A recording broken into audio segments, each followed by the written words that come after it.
Tapi konteksnya kan tidak langsung dituntut dengan tindak pidana korupsi, kan ada sanksi kepegawaian. Nah itu contoh-contoh yang harus kita bedakan, mampu kita bedakan, sehingga tidak mudah setiap orang itu dituduh korupsi. Jadi bangsa ini nantinya ya, menjadi bangsa korup gitu kalau demikian kita perlakukan setiap orang.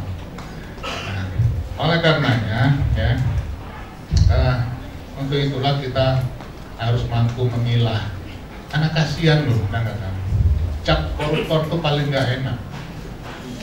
Kalau sudah dicap itu paling kita rasa martabat kita itu sudah habis. Kalau sudah dicap orang koruptor, disebut-sebut saja kita itu sudah rasanya udah terganggu gitu kan. Jadi ini juga harusnya ada perlindungan HAM gitu. Jangan sampai kita yang nggak ngerti apa-apa disebut-sebut. Kadang-kadang kan aneh. Kadang-kadang kita dijual-jual nama. Nah, itu harus dilihat juga mekanismenya. Pantas nggak orang itu disebut? Nah, kira-kira begitu. Misalnya orangnya korupsi di sana, kita di sini, kita disebut-sebut. Apa urusannya dengan di sana? Misalnya. Tapi di media dipublikasikan seolah-olah dapat aliran dana. Konteksnya nggak ada sama sekali kadang-kadang. Tetapi media demikian vulgarnya menghukum orang, menyebutkan nama, ya. Kemudian hanya dengan satu sumber orang yang kadang-kadang perlu diklarifikasi dulu. Kadang-kadang menghukum kita itu sudah. Dan itu saya rasakan benar. Ya, karena saya di lembaga di mana lembaga itu sedang disorot oleh masyarakat. Disorot masyarakat dan beberapa orang di dalamnya itu terkena kasus, sehingga kita yang nggak ngerti apa-apa pun kadang-kadang ditarik-tarik, diseret-seret seolah-olah kita harus tahu masalah itu. Dan ini berbahayanya apa? Berbahayanya pandangan masyarakat terhadap lembaga itu menjadi tidak baik. Nah, kalau lembaga itu sudah didegradasikan, maka pilar demokrasi di Republik kita ini akan semakin hancur dan demokrasi kita akan semakin hancur. Nah, adik-adik sekalian yang saya hormati. Nah, DPR di mana posisinya? DPR itu fungsinya legislasi. DPR sudah menyelesaikan apa yang dituntut oleh masyarakat. Pertama, sudah ada undang-undang tentang pemberantasan tindak pidana korupsi. Sudah ada undang-undang. Yang kedua, DPR juga telah membentuk undang-undang tentang Komisi Pemberantasan Korupsi. Kemudian lagi DPR juga sudah membentuk yang terakhir ya, 2010 waktu periode saya, tindak pidana pencucian uang. Jadi TPPU itu yang sekarang baru berani diterapkan oleh KPK, baru berani loh. Jadi jangan dianggap undang-undang kita nggak ada undang-undangnya.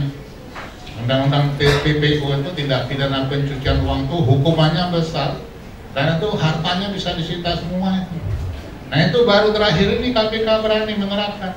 Padahal undang-undangnya udah lama ini. Jadi jangan lagi seolah-olah DPR itu nggak peduli, ada undang-undangnya. Ya. Jadi dari sisi legislasi sebetulnya regulasi kita itu sudah cukup memenuhi ya syarat untuk menindak para koruptor itu menjadi jerah. Kenapa? Hartanya bisa dihabisin, ya, kemudian dihukum berat. Itu sebenarnya sudah ada. Tinggal implementasi daripada KPK sendiri mau melaksanakan undang-undang itu secara baik. Nah, adik-adik sekalian yang saya cintai, kalau kita bicara korupsi, selama ini kita seolah-olah hebat dan memberantas, nangkap, tapi nggak pernah berpikir kita bagaimana kita melakukan pencegahan. Pencegahan itulah yang paling penting sehingga orang tidak korupsi. Kalau kita bicara memuja-muja KPK menangkap terus, KPK lupa dia bagaimana dia membuat negara ini menjadi negara yang tidak korup. Itu yang harusnya kita nilai sejauh mana langkah KPK ya membuat aturan ataupun membuat mekanisme sehingga korupsi ini tidak terjadi dengan melakukan kerjasama dan sebagainya. Awal-awalnya bagus ya, pernah kerjasama dengan DPR, mempelajari langkah-langkah restra DPR, ada kerjasama, tetapi kemudian jalan sendiri, nggak akan pernah mampu menyelesaikan berjalan sendiri. Kalau diajak diskusi, saya tahu apa persoalan di dalam, apa yang kurang di dalam, kenapa orang bisa mempunyai ruang untuk melakukan korupsi. Tapi karena kalau jalan sendiri, nggak akan mampu dia menyelesaikan masalah ini. Ini yang saya lihat. Tahu sudah ada hasilnya saja. Ya, saya kalau ada hasilnya, bacanya aja udah males. Hasilnya setebel-tebel gini ya. Kapan kita mau baca? Mekanisme itu bisa dibuat tidak banyak-banyak, ya, tetapi dengan diskusi yang lebih mantap. Pimpinan DPR itu tahu di dalam itu bagaimana duduk bersama itu lebih mampu menyelesaikan persoalan itu. Saya lihat jawaban itu tidak menyelesaikan persoalan. Kita mampu menyelesaikan persoalan kalau kita tahu masalahnya. Kalau kita nggak ngerti masalah, jawabannya pasti enggak benar. Sama dengan dokter, saya sering ngomong ya, dokter itu yang bagus itu dokter yang mampu mendiagnosis sakit kita. Kalau dilihatnya sakit perut, kasih obat perut sembuh. Sakit kepala, kasih obat sakit kepala sembuh. Itu dokter yang hebat. Nah sama, dalam kehidupan juga sama. Ya, kalau kita ngerti kenapa orang korupsi, ngerti masalahnya, maka jawabnya juga mudah. Tapi kalau menduga-duga saja, mengira-ngira, oh di sana kira-kira begini, nggak akan bisa menyelesaikan masalah. Jadi itu intinya. Nah, terkait ke kenegaraan ya. Jadi pencegahan itu menurut saya sangat penting. Kalau saya punya konsep lagi ya, KPK tolong sampaikan juga nanti bahwa kita good governance benar ya, ada akuntabilitas, ada transparansi dalam sisi pelaksanaan. Tetapi praktek yang sehat itu harus juga diawasi. Bagaimana mengawasi praktek yang sehat? Tolong nanti KPK usulkan juga, Inspektorat Jenderal itu jangan di bawah menteri, ya. Irjen jangan di bawah menteri, Irwasda jangan di bawah gubernur. Dia keluarkan dari struktur pemerintah, dari struktur instansi. Jadi BPKP itu diaktifkan, jangan sebagai lembaga konsultasi saja sekarang. Ya. Jadi semua inspektorat itu digabungkan dalam BPKP. Dia duduknya di kementerian, mengawasi praktek-praktek, ya, melihat apakah sistem di dalam instansi itu berjalan dengan baik. Itu salah satu cara supaya tidak ada ewu pakewu. Kalau inspektur jenderalnya bertanggung jawab pada menteri, kapan dia mau menyampaikan laporan bahwa menterinya itu melakukan begini? Sampai kiamat nggak akan begitu. Dia sendiri diangkat oleh menterinya. Jadi artinya apa? Solusi sekarang ini terkait dengan pemerintahan ya, supaya ada pencegahan, karena 3 aspek harus dipenuhi. Pertama, adanya sistem yang bagus, kita setuju good governance ya. Adanya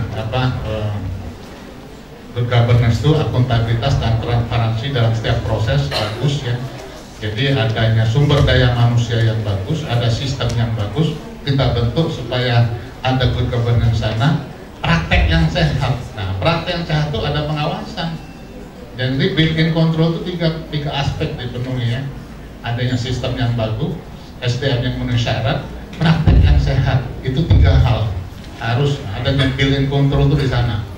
Nah, supaya praktek yang sehat tadi bisa diyakini, maka fungsi pengawasan itu harus dipisahkan dari fungsi eksekusi. Nah, kalau fungsi pengawasan masih di bawah daripada instansinya, maka sampai kiamat ya, KKN di kementerian itu susah untuk diselesaikan. Itu luar biasa. Kementerian itu sangat luar biasa. Ya. Itu solusi yang harusnya diusulkan kepada presiden siapapun yang akan datang, supaya pengawasan itu nanti ini bergantian, pindah-pindah antar kementerian. Di daerah juga pindah-pindah antar kabupaten supaya tidak terjadi hubungan yang terbangun emosional lama, terlalu lama berada pada satu tempat, untuk pengawasan itu berbahaya juga. Lama-lama timbul kerjasama di dalamnya. Jadi 2 tahun pindah lagi ke sana, bukan pindah daerah, pindah kementerian saja, dari Kementerian Keuangan, pindah perdagangan. Jadi pindah antar kementerian, tidak perlu pindah kota. Itu sudah bisa menyelesaikan KKN di seluruh kementerian kita. Karena mayoritas pengeluaran negara itu berada di kementerian, berada di pemerintahan provinsi, kabupaten, kota. Nah, kalau itu kita awasi prakteknya menjadi praktek yang sehat, maka mayoritas korupsi di pemerintahan itu bisa kita selesaikan. Korupsi di DPR itu nggak ada. Yang ada di DPR itu gratifikasi dikasih pemerintah.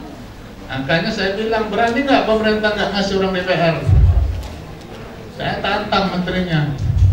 Saya bilang, menteri jangan kasih orang DPR. Bicara anggaran, kalau pemerintah nggak ngasih orang DPR, nggak ada gratifikasi itu. Persoalannya saling pengaruhi. Orang pemerintahnya, ada pemborongnya di sana, karena tender pengguna anggarannya itu di pemerintah. Kuasa pengguna anggaran di pemerintah, tender itu di pemerintah. DPR di mana perannya? Ngatur-ngatur anggaran. Duitnya dari mana? Ya dari sini. Kalau ada keberanian dari orang-orang pemerintah untuk tidak ngasih orang DPR, nggak ada gratifikasi itu. Jadi jangan nyalahkan DPR melulu, saya bilang. Berani nggak pemerintah tidak ngasih? Nggak akan anggaran tidak disahkan. Paling ribut tahun pertama, tahun kedua sudah normal lagi itu. Paling tahun pertama tarik ulu, biarin aja. Tahun kedua sudah normal. Nggak ada pikiran lagi untuk ngatur-ngatur proyek. Sederhana. Makanya di pemerintahan ini harus dibenahi. Ya, jangan ngalah setiap hari DPR, lagi yang dihajar DPR. Padahal sumber korupsi itu berada di sini. Ini harus tahu nih KPK sana. Benar nggak? Sumber korupsi di pemerintah, yang pengguna anggaran itu di pemerintah, bukan DPR. Pengguna anggaran itu pemerintah, menteri.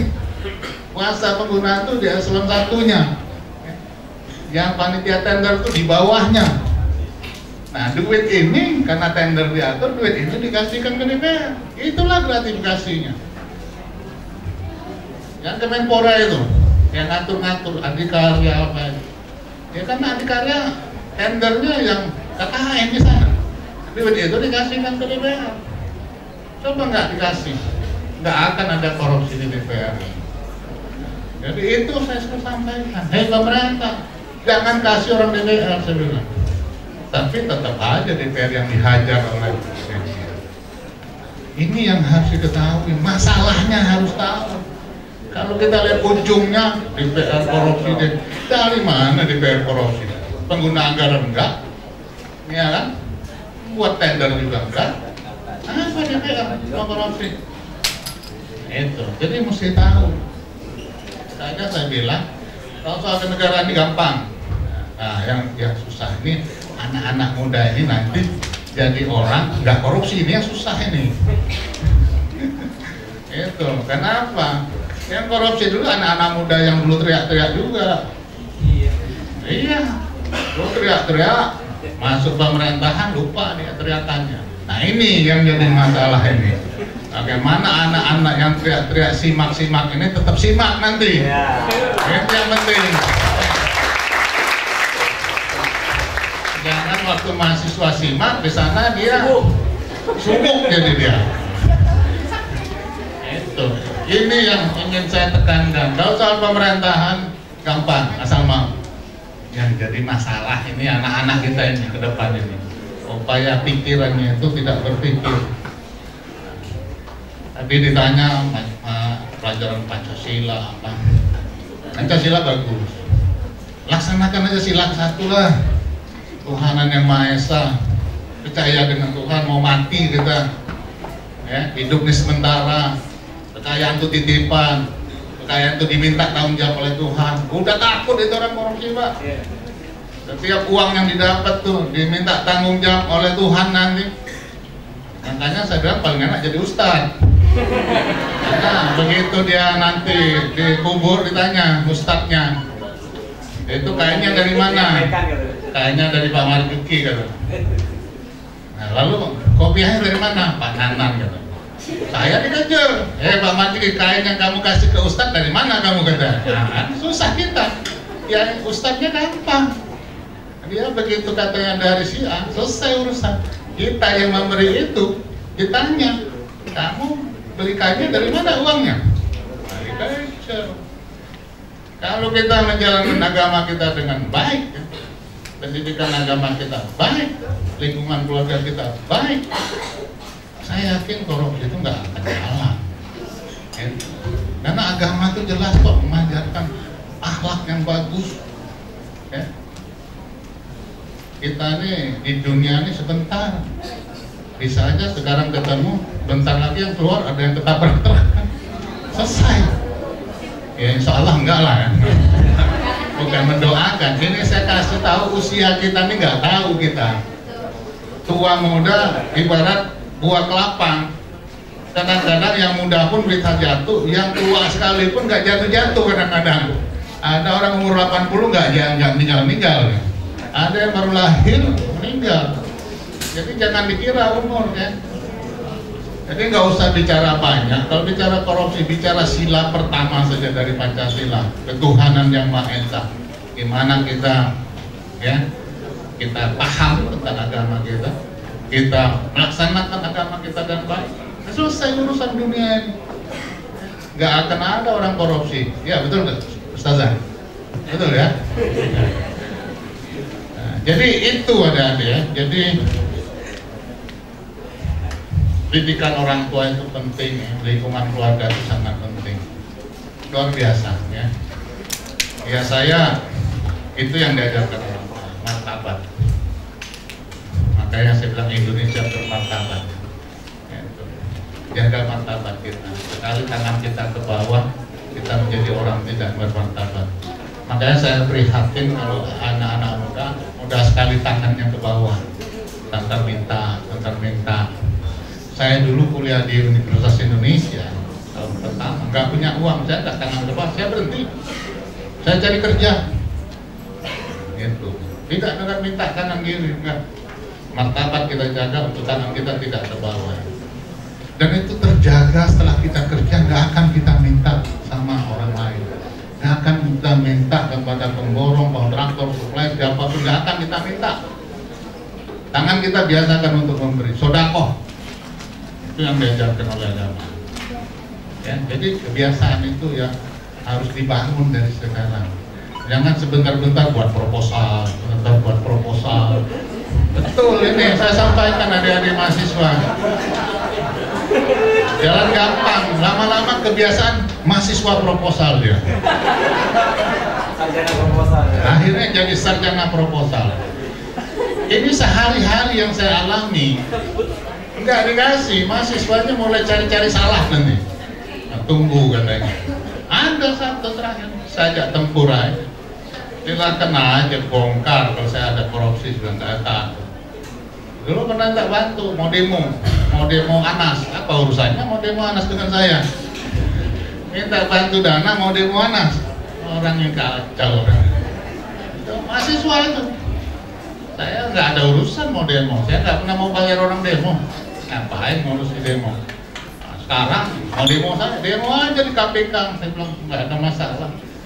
Oh begini silahkan, nggak ada masalah. Marjuki Ali nggak pernah takut sama orang kok.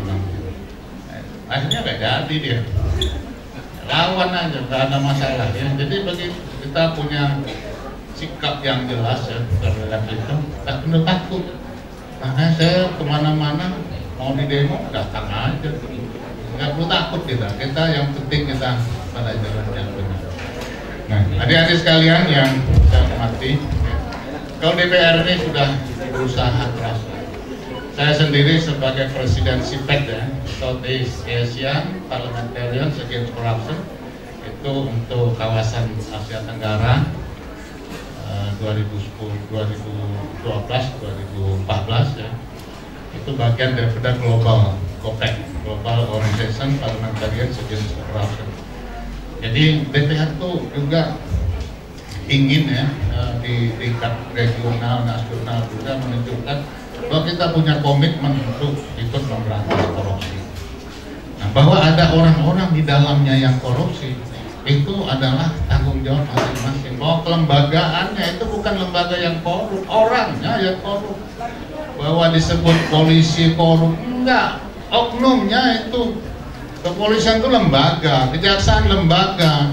Ini harus kita jaga. DPR lembaga harus kita jaga. Jangan seolah-olah kalau sudah kelembagaan itu korup, semua orangnya itu menjadi korup. Enggak benar itu.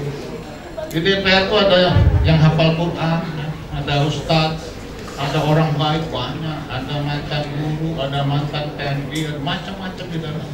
Dan masih banyak yang baik.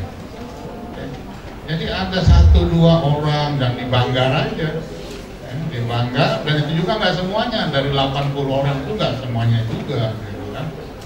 Nggak sebagian juga. Ada yang nggak mau ikut-ikutan itu. Ya, jadi persepsi yang dibangun oleh media itu hati-hati. Kenapa? Itu membahayakan kita semua. Apalagi ada satu partai yang dinyatakan partainya koruptor, keliru. Ya. Kalau partai itu komitmen, siapa saja kadernya didorong dihabis. Yang korupsi dikeluarkan, dikorupsi keluarkan. Itu tandanya komitmen. Kalau tidak komitmen, presiden itu punya kekuasaan. Kasih tahunya jaksa, kasih polisi, kader-kader saya jangan ditangkap, selesai, nggak akan berani nangkap. Harusnya kita hormati presiden kita yang memang ingin korupsi itu habis. Kok presiden kita sangat mendukung pemberantasan korupsi, kok jadi salah?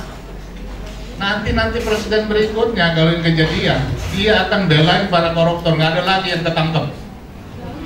Sama zaman Orde Baru, gimana maunya kita? Maunya seperti sekarang atau kembali ke zaman Orde Baru?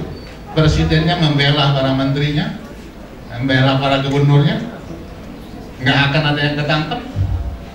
Sekarang dulu kita mimpi gubernur itu ditangkap, kalau korupsi jenderal ditangkap. Sekarang mimpi itu menjadi kenyataan. Ya, jenderal, gubernur, bupati, ketua partai, semuanya dilibat sekarang. Kok kita marah dengan presidennya gitu? Korupsi itu dari dulu. Harusnya kita dukung presiden yang seperti itu. Tidak intervensi untuk pemberantasan korupsi. Aneh zaman sekarang ini kok justru seolah-olah zamannya presiden sekarang korupsinya banyak. Ya karena diberantas. Kalau nggak diberantas, waduh, zaman reformasi ini uang negara bisa habis. Kerjasamanya semuanya, waduh. Untung kita punya presiden yang tidak mau masuk ke sana. Tidak pernah mau membela. Kadernya sendiri sikat aja. Apapun kita, seluruh Indonesia jaksa polisi nangkepin orang kadernya sendiri, nggak pernah dia bela. Padahal polisi jaksa anak buahnya.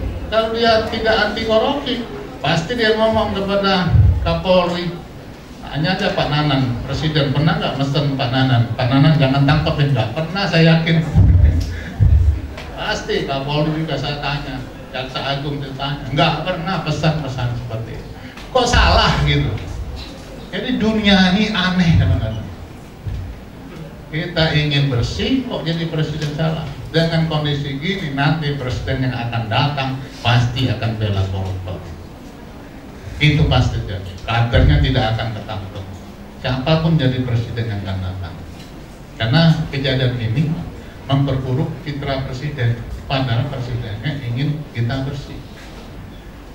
Nah, ini yang harus mahasiswa ketahui ya, jangan sampai terjebak oleh info media yang sangat masif yang membuat kita akhirnya terbangun opini bahwa apa yang diinginkan oleh media itu menjadi ya terpenuhi. Ya.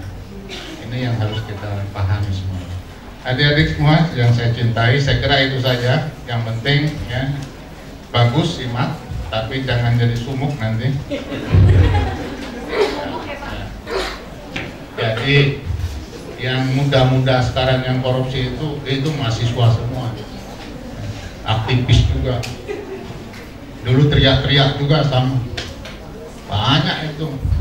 Nah, jangan yang sudah teriak-teriak sekarang begitu tamat dapat posisi, kapan lagi katanya. Udah berubah pikirannya. Godaan hidup mewah itu sangat berat. Godaan untuk kita hidup berubah itu sangat berat. Makanya saya sering bilang bersih di luar itu hebat, tapi bersih di dalam itu jauh lebih hebat. Itu yang berat. Seperti Pak Nanan, Pak Kapolri, susah, godaannya banyak. Saya juga banyak godaan.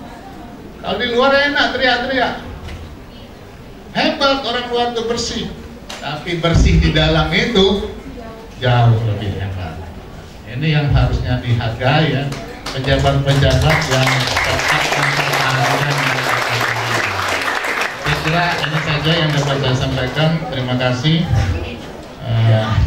Mohon maaf kalau ada kalimat yang salah.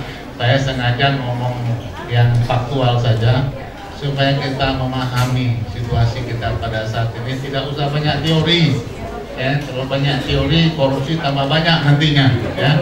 Terima kasih. Wassalamualaikum warahmatullahi wabarakatuh.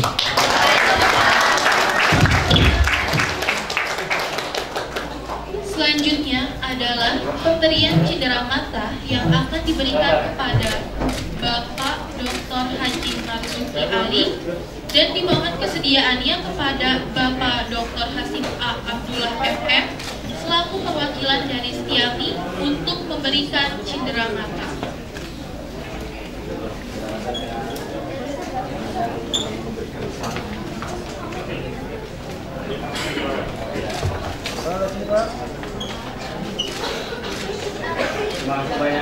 Bapak akan langsung pamit kali.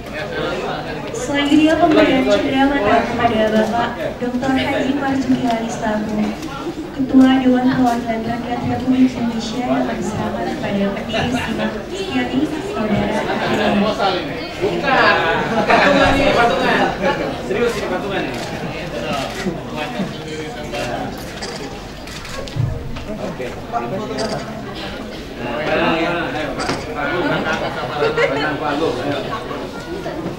Semakin muda aja beliau.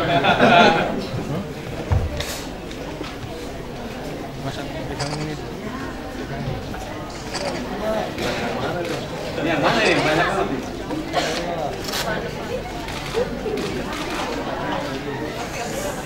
Ya.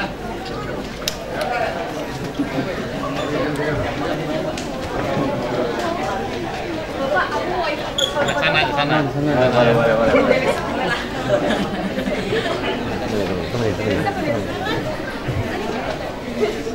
Nanti,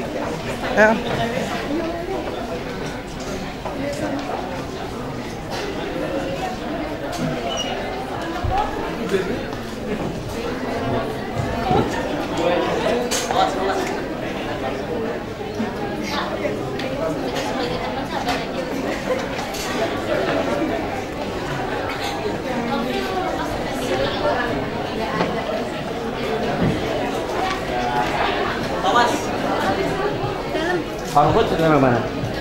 Pak Sekti.